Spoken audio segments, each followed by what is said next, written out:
Yo, j'espère que vous allez bien. On se retrouve pour une nouvelle vidéo sur mes résolutions 2023. J'adore faire des vision boards. J'en avais fait un l'année dernière et j'en refais un cette année. Et vous allez voir, les styles sont totalement différents. En vrai, ça fait du bien de voir qu'on change très rapidement en un an. Donc je vous spoil pas plus la vidéo, c'est parti. Mon vision board se divise en 4 parties, 4 grandes parties. Je voulais pas en mettre plus pour pas me retrouver à être submergée par les tâches. À vrai dire, c'est un peu comme une to-do list.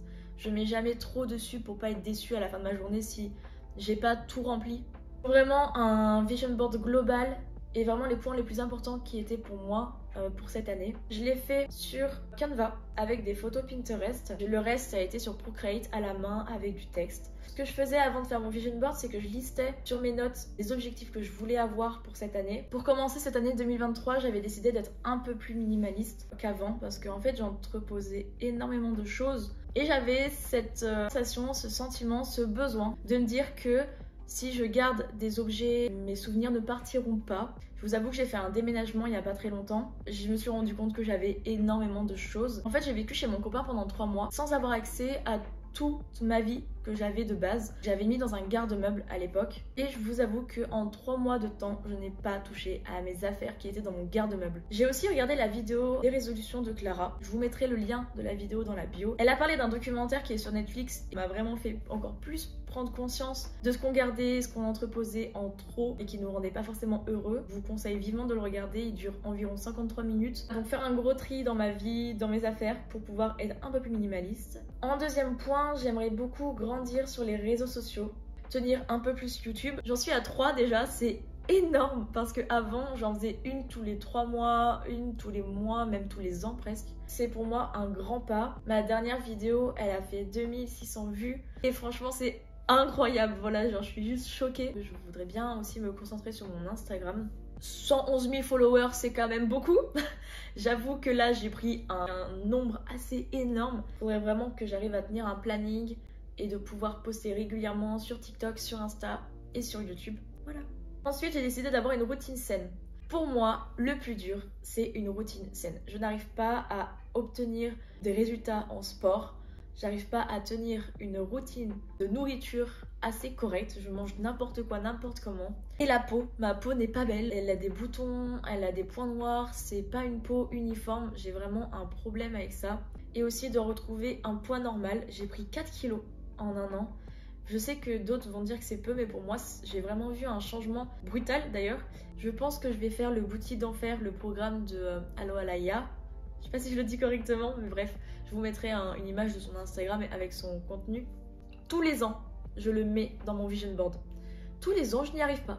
J'aimerais bien que cette année, ça change. À côté, j'ai mis aussi voyager plus parce que j'aimerais beaucoup dépenser mon argent autre que dans la bouffe et pouvoir économiser pour partir, par exemple, à Amsterdam. J'aimerais tellement partir à Amsterdam, je trouve ça tellement beau. J'ai pas mis des gros voyages, je me dis que des petits week-ends ou quelques jours à Londres, Amsterdam, ça peut être raisonnable. En globalité, ça reste quand même un vision board assez minimaliste avec peu d'objectifs parce que je voulais pas trop me surmener sur les objectifs et me retrouver à la fin de l'année comme j'ai pu l'être, vous allez voir, avec mon vision board 2022. Maintenant que vous avez compris mes objectifs de 2023 qui sont assez courts d'ailleurs, je vous montre maintenant mon vision board de 2022. Je sais pas ce que j'ai essayé de faire. Je trouvais ça stylé à l'époque, maintenant plus du tout.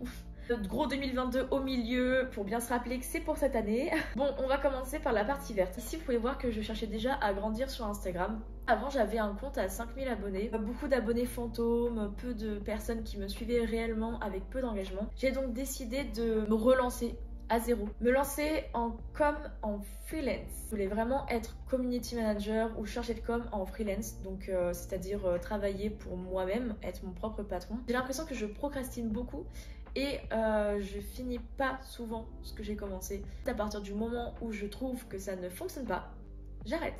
Me lancer dans la musique. J'ai eu énormément d'opportunités pour me lancer dans la musique et c'est vraiment un point que j'ai tenu le plus dans mon année 2022. J'ai fait des scènes, j'ai aussi participé à un concours de chant où j'ai fini 2e.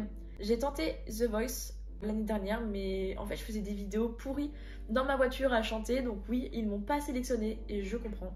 On passe par la partie bleue.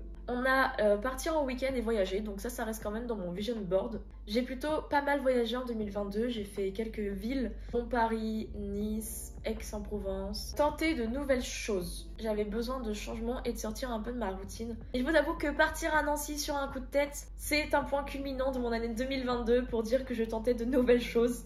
Je suis vraiment partie au culot et je vous jure que ça m'a fait du bien. Là, on a la partie bien-être, je pense. Je voulais aussi avoir une routine saine.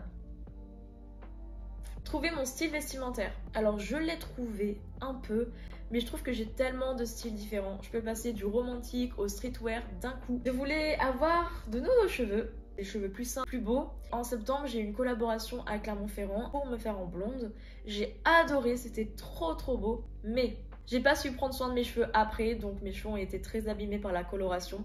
C'est pas en soi le coiffeur qui me les a cassés, mais c'était plus après la façon dont j'en prenais soin. Je vous avoue qu'au bout de 2 jours avec mes cheveux blonds, j'avais l'impression d'avoir les cheveux sales et ça se voyait, c'était une horreur. Ici, il y avait une partie rose, je ne sais pas pourquoi, mais comme vous pouvez le voir, j'ai commencé mon vision board, je ne l'ai jamais terminé. Hop, c'est totalement un autre style en fait de vision board. J'espère pouvoir réaliser un maximum de choses que j'ai mis dans mon vision board. Je l'ai mis en fond d'écran, me permet d'avoir toujours conscience de mes objectifs et de pas les perdre de vue. C'est un peu comme un mantra à toujours se répéter le matin avant de partir. Je vous incite à faire votre vision board 2023 pour visualiser vos objectifs de l'année. J'ai terminé avec cette vidéo. J'espère que le contenu vous a plu et que c'était pas trop chiant à écouter. En tout cas, on se retrouve vendredi pour une nouvelle vidéo et je vous fais de gros bisous. Bisous!